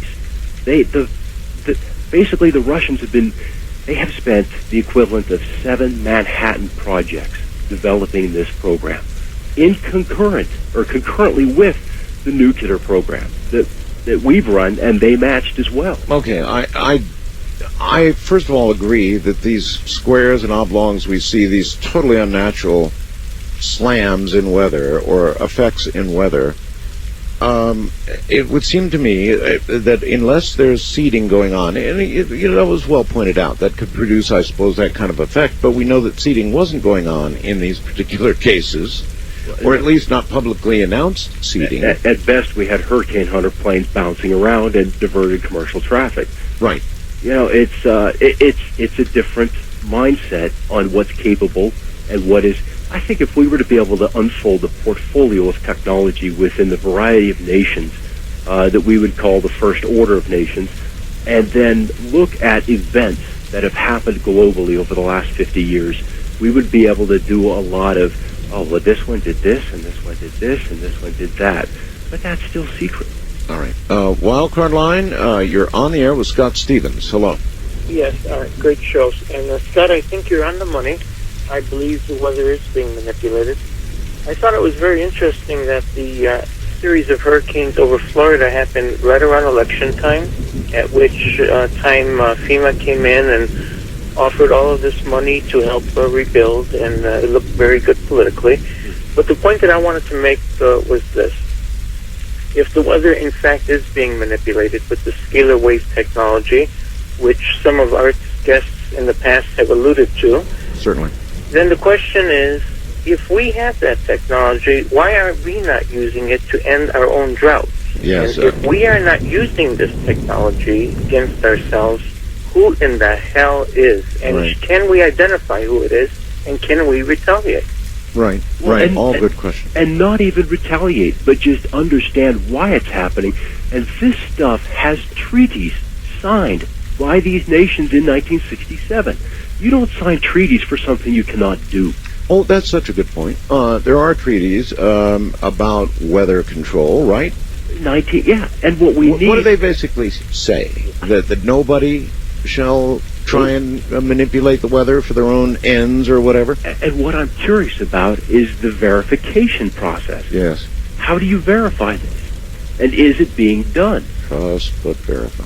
Yes. So, I mean, that's where this needs to be taken next. Well, I mean, your point about the trees is very good. If something was either not possible already or about to be possible, you certainly wouldn't go to all the trouble of sitting down and hashing out treaties to prevent it, now would you? And that was, 37 years ago, 38 years ago? Point well taken. East of the Rockies, you're on the air with Scott Stevens. Hi.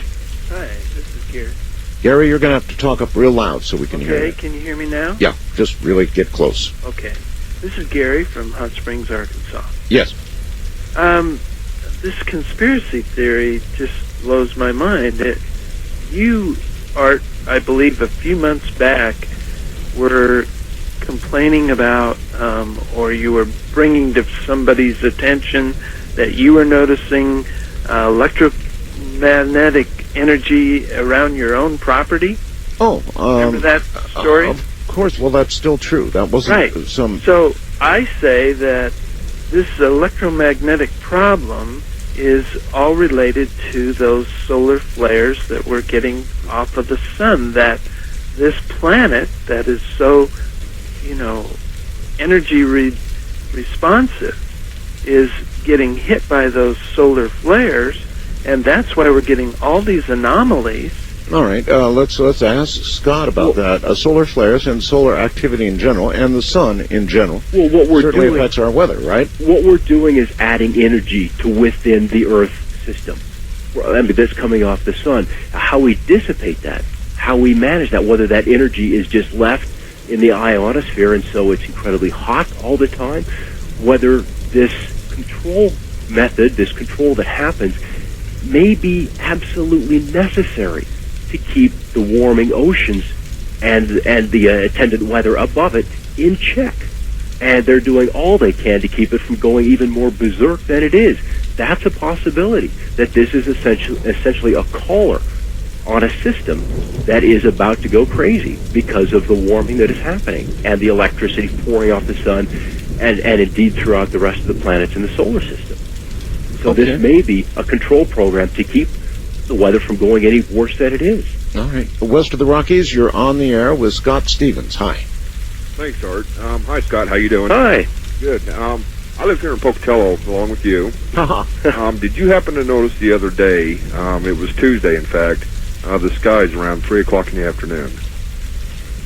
Oh, boy. I would need to go back and look through archived pictures. Okay, well, what I saw was about 6 trails, that went through the skies, and I could tell that something was being sprayed because I could see where they started and ended. Oh, and they started early, didn't they? They did. Early. Now, let me throw this situation past you. If you recall, about 4 hours later during that day, they had a very large drug bust here in Pocatello that involved several federal agencies. And something that I found was quite strange was that they were going to charge these suspects $4 million. Oh, that was the potential penalty, wasn't it? Yes. I wonder if that has any correlation with the chemtrails in the sky and the federal government. That's a pretty big connect. How do you make that connection, Paula? Yeah. I'm just wondering if they had that was a precursor to the drug bust. They were spraying something in the air to manipulate communications. Oh, I think they own the. Think that's going a little too far? Yeah, I think that's a connection that you can't prove. With different agencies. I understand people are always looking at this event and that event to try and see if they're connected, but that seems like too much of a... Yeah. Now they were... I've set up some time-lapse cameras around the house because I think in understanding how this weather works, you have to be able to speed it up. We step outside, we have 15 seconds before we get to the car, we may get one glance up. It all looks fine. Right. And going back to Tuesday, it was the spraying was impressive. And you just made an awfully good point, and that is that most of us are on the way out to the car. We look up, and we get a little snapshot of whatever is going on that instant, and then we have to concentrate on traffic or whatever else is in front of us. We're not studying the sky. Very few people do that. You do that, Scott. We are very disconnected from our environment. It's quite true. We, a century ago, we lived off the earth. We died off the earth. We either grew enough food to get us through winter, or we had to know somebody where we could buy it from for those homesteaders, out in the mountains.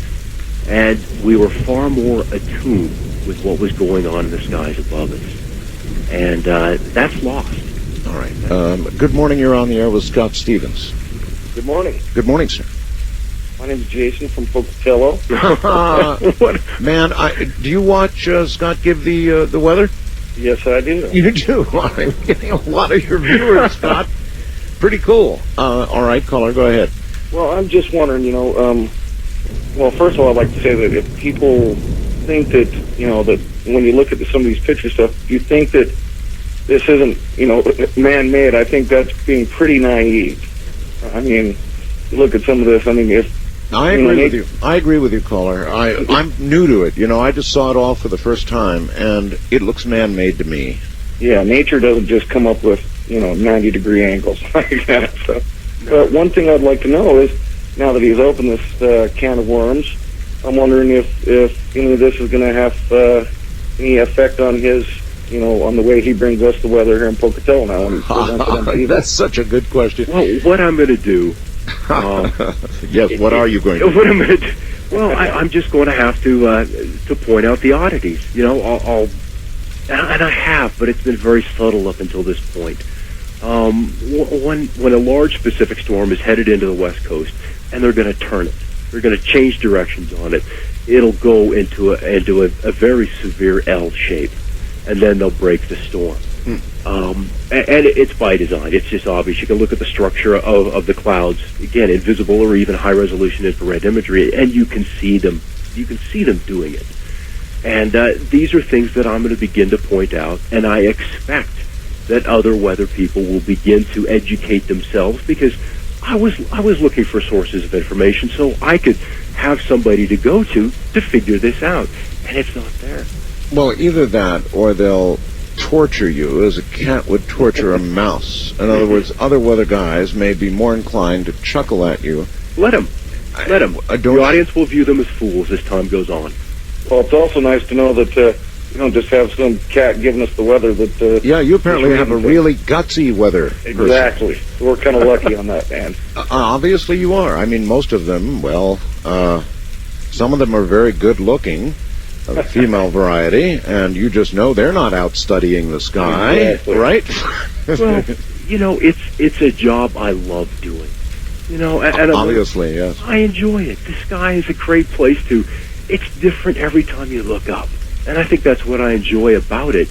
Is that every day is just a little bit different. We have these long stretches like we're going into this week out west, where the storms are being split and the drought will go on. The snowpack will continue to be down another 5 or 8% between this week and next week. There just isn't any change. It's status quo. Well, caller, I bet you'll not be looking at his weather quite the same way ever again as you watch, huh? No, it's going to be pretty interesting now, and I'm glad that we have somebody like that in our town now. All right, for you. Thank you very, very much for the call. Wonderful that we've heard from a few people who actually watch you give the weather every night. That's absolutely remarkable. So you think your audience and the management at your TV station is going to be pretty much cool with all of this? Sounds that way, anyway. If it was not the truth, then there would be problems. But it's the truth, and so we have to ride the wave. And it's going to be a wave. And we've discussed doing or not doing this story, as I talked to our executive producer on Friday. Oh, I bet. Because they're aware of it. And the photogs come back, hey, Scott, I saw this and that, and, Scott, hold tight. Yeah. We're at a break point. We'll be right back. This is Coast to Coast AM in the nighttime.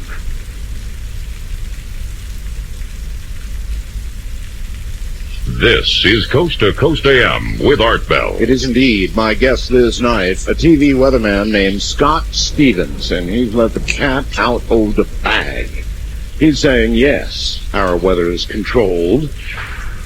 All right, we're back with our... Oh, I'm sorry, I got carried away. Scott Stevens is my guest, and we're talking about weather control. Scott, welcome back. Thank you. Is there anything that you would like to say to your obviously present TV? Did they know you were going to be on the program tonight? I had, I think once your producer called me and it was put on your website. Yes. I actually got a call from the local paper. Oh, you did? Saying, oh, I hear you're going international. And, I give them the forecast anyway. So I shared some pictures with her. And she was like, ooh, curious, and just kind of a little bit of a blurb on what we would be talking about. Oh, I see. So I don't know if it ran, though. So I have enough to read without getting the paper. I'm sorry, guys. But, there's just too much going on to have to read, mainstream news. So you may or may not have, there were an awful lot of them here tonight, so I'm guessing they did run it. Or apparently, if you probably have other calls, if 3 have called, there are likely others. What is your local paper? The Idaho State Journal. The Idaho State Journal? Yep. They'll run this. Okay. And so will others as the story gets out. First-time caller line, you're on the air with Scott Stevens. Hello. Hi, Art. Hi, Scott. Hi. I've been listening to your show, Art, for about 5 years. It's a great show. Thank you. My question was, before the hurricanes hit Florida, I live in Florida, and before the hurricanes got here, I noticed there was quite a few of the chemtrails up and down the East Coast when the one hurricane turned and went north. And then when Francis and Jean came across the state, there was kind of chemtrails growing from east to west. My feeling and what's happening is that the environment ahead of a large event like that is seeded, and some of the particles, some of the components of these persisting contrails are heavier metals, and these barium and aluminum could be, let's just say, traction for the scalar technology to get a hold of the atmosphere and essentially turn it on, ionize it, and then attract the water molecules, and then just step the storm into wherever they want it to go. All right, so you are imagining a chemical scalar interaction. I believe that's a necessity. I truly, it's like adding studs to the snow tire. You just get a little better traction. Because you'll see those thin, wispy clouds with that pale pink and green hue. Yes. And then the ripples are there, and the ripples will be in opposing directions. It's just, okay, it's turned on, and it's grabbing a hold of that content first, and the cloud forms first at that layer, and then grows from there. And I'm coming to the conclusion that the spraying is connected to the scalar activity, and it's just, I really want to say that they know what's going on. I must tell you, Scott, I've suspicioned for a long time this was going on, and I had wondered when somebody like yourself, a weather person, would come forward and say, oh, you're not going to believe what I found. Yeah. And here you are, the first. Wildcard line, you're on the air with Scott Stevens. Hi. Hi, Art. Hi, Scott. Hi. Everything, Scott, that you said, it brought back memories. About 8 or 9 years ago, a coworker who used to go to the shows in America brought back pamphlets about the weather war that America was having. And it was from other countries, and the North Americans were actually we were more like the victims. Mm-hmm. And they had said that they were using strong electromagnetic waves to hit, like the shorelines, and it was causing a lot of, erratic weather directions and behaviors. And also I wanted to know, my question is, didn't Nikola Tesla create a rain or a storm in a room? That's a pretty interesting question. Nikola Tesla did some pretty strange things. We don't know all about them because the government, of course, took a great deal of his research. But do you think he was toying with the powers that perhaps are being used now? Oh, this is his work. This is his work. I mean, it without question is his work. This is how the first caller and scratching the head, wondering where the energy is coming from. Yes. If Tesla had been allowed over Edison, if Tesla's work had been accepted and ingrained within society, we would be free of oil. We would be free of coal-fired power stations, natural gas, hydroelectric. I mean, the man drove a car without a drop of gasoline for 14 years, for goodness sakes. All right. I mean, you could spend $30 million, give $5 million to 6 universities, let these electrical engineering students go through patents that have already been filed and approved, and then weed out the best ones, and then present a plan a few months later on how to solve our energy problems. All right, It'd be done. East of the Rockies, you're on the air with Scott Stevens. Hi. Good morning, Art. Good morning, Scott. Hi. Hi, this is David from Connecticut. I was wondering if you had considered magnetic pole shift, if it had been shifting lately. Well, we pretty much know when the pole shifts. It wanders a little bit. There have been previous pole shifts and will be more. I'm not sure it relates to the weather question, or does it, Scott? I don't think it does directly. I think dealing with weather is a surface. It's like changing clothes. And then dealing with a pole shift is something far more internal. Okay. And but still, we're using the planet as a conductor of electricity, of energy, and I don't know exactly how it's going to respond. It may not respond very kindly. Perhaps not. West of the Rockies, you're on the air with Scott Stevens. Hi. Yes, good morning, gentlemen. Good morning. I'm speaking to you from San Diego on 600 AM Kogo. Yes, sir. And I want to first commemorate, Scott, you for sticking your neck out. You're going to be in for quite a surprise. And I want to back up your suspicions here that this is definitely something done by man's hand. And I want to point out to you a book that I looked at a few years back. I've been following this subject since it began back a few years ago when Will Thomas was on the air with Art Bell. Yes. Perhaps you remember they were discussing taking samples, and they were talking about the sludge that was falling out. And I didn't know what happened with that, but the book that I want to talk about is called A Shield in Space. And it talks about discussions by the Federation of American Scientists. Mm-hmm. And they were talking before the chemtrail issue became about public knowledge about doing exactly that. And my suspicion that it is a multi-applicationary purpose seems to be just that. That's why it's hard to identify and put a finger on what it really is and why they're doing it, because it is multi-applicationary. Yep. Such as controlling the weather, yes, such as controlling communications. Yes, and you can imagine. They imagine have staff in the aircraft. Yes, and you can imagine, sir, that our Air Force, our military services would be intensely interested in anything like this. So there would be many hands and many goals. Mm-hmm. Well, and you would believe that they would be first aware of it. But I guess from Tom Bearden's work, he briefed Reagan in 1984, and Reagan's NSA staff just didn't believe the man. Right. And so here we are. It's operational. We've got examples of it. The weather engineering has already begun. That El Nino of 82, 83 would have been a year or two in the past, which was an event triggered by this technology. And they're still not believing it happens. So you begin to see how far behind we are, and how it can be asymmetric warfare, where one side overwhelmingly has an advantage. And with this technology, a missile defense system of kill shots where you launch a missile and try to intercept another is just silly. It's just a silly investment. You need to do it electromagnetically like the Russians have. All right. You're on the air with Scott Stevens. Good morning.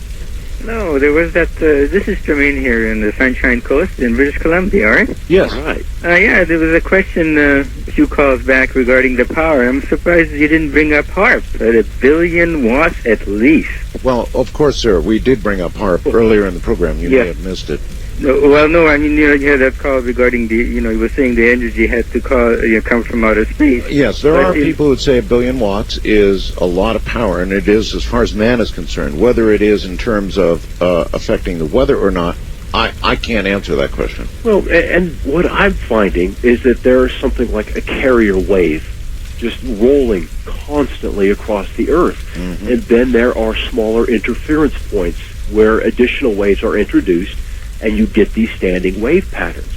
And you can look in the marine layer, the low clouds that are off the California coast. Yes. And that's a wonderful test bed because there's no terrain around, no orographic effects, and you're looking for thousands of miles, and you can see this pulsing through the top of that marine layer. And it works on an angle from west-southwest to east-northeast, and it lifts slowly north. And when storms approach, it changes, and you get deeper cuts, straight lines, parallel straight lines running hundreds of miles in this marine layer. And it's one area that I watch. It's not impacted by man. Sure, there's some boats out there, but on the whole, this technology controls or does what these clouds want it to do. And think about being able to blanket a whole ocean with low cloud cover. Again, you're retaining heat or holding heat in. It's an incredible insulator. So we've got our pulse on the planet and trying to do either disguise warming that's happening much, much faster than is publicly stated, or other just simple control agendas that have nothing beyond terror involved. A lot of it gets to be sort of a guessing game, I guess. Exactly. About what we're doing and why we're doing it. What's not so much of a guess is the apparent evidence that you've presented that I think is evidence of absolute tampering. It's simply evidence that somebody's doing something. Look at a page. Did you still have the site up, Art? No, not at the moment. Okay. But I believe me, I'm convinced. I was just going to say for the folks to look at broken clouds, where clouds are simply cut, and they're cut to look normal. Now, it doesn't make sense, but intuitively, it does make sense. And look for just bands of clouds where there's just this little thin slice between them. The clouds are simply broken.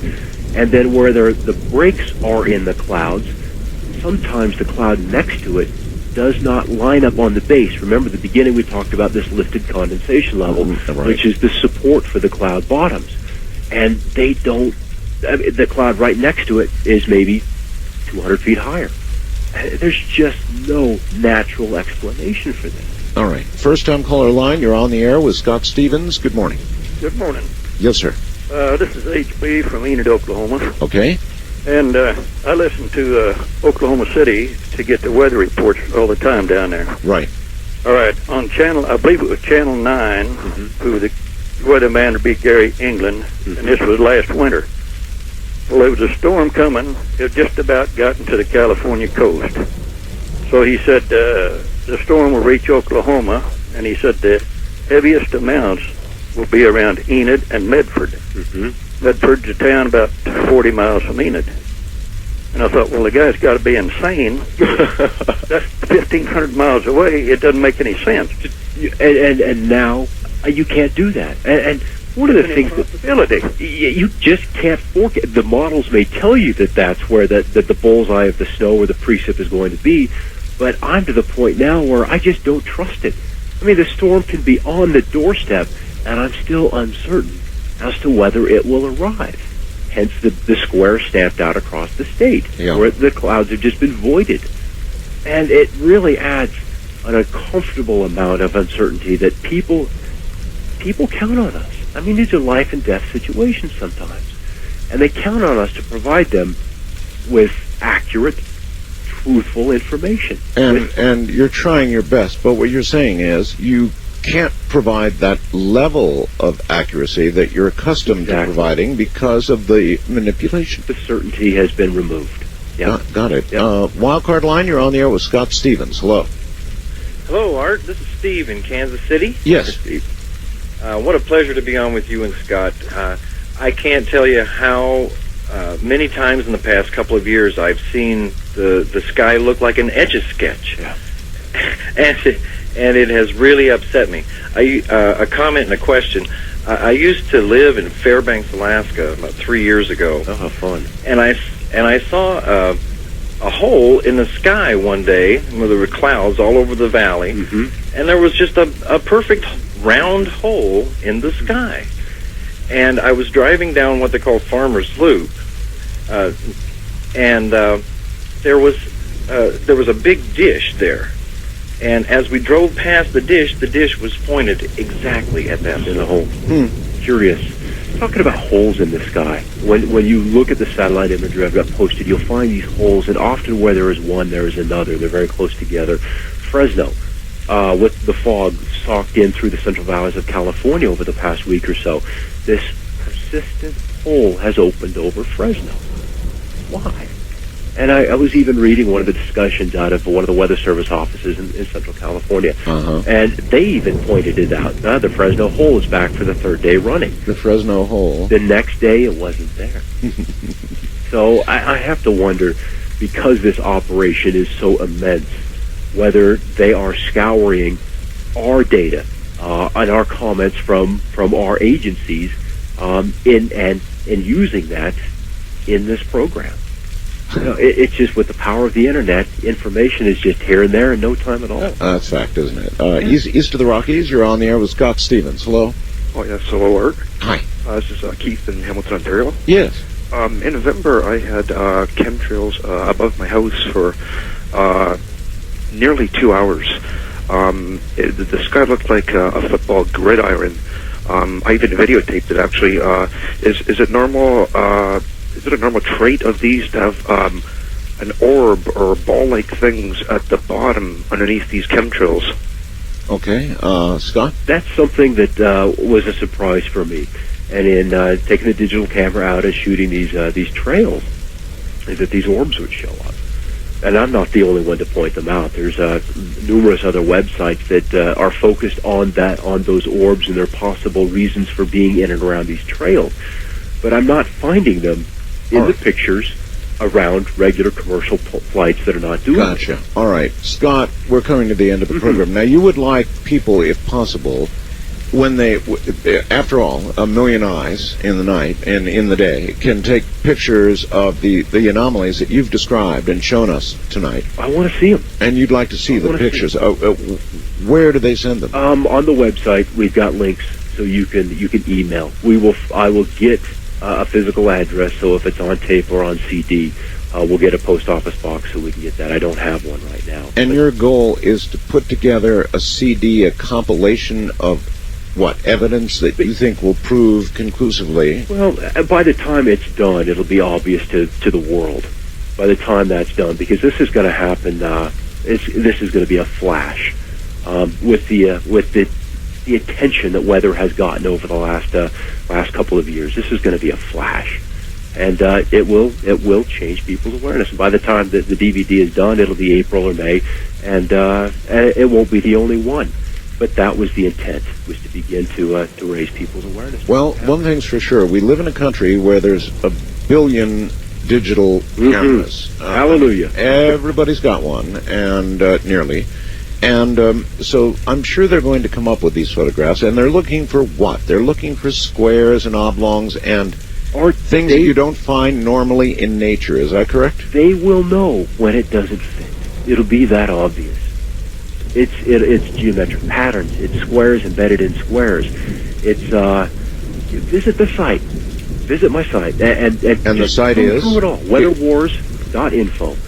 And you'll begin to see some of what I'm seeing, and then apply that. When you're doing the quick walk from the front door to the car, take an extra 15 seconds and just look around. All right, that's weatherwars.info.com? No .com, just .info. Just .info. Just .info. Weatherwars.info. All right, buddy, listen, I want to thank you for being here. My pleasure. I guarantee a lot of light bulbs went on out there, including mine. Have a good night. Thank you. And good luck. That was quite a brave thing for Scott Stevens to do, a TV weatherman from eastern Idaho, blowing the lid off this whole thing. From the high desert this night. You all have a good night and a fair weather day tomorrow. Ciao.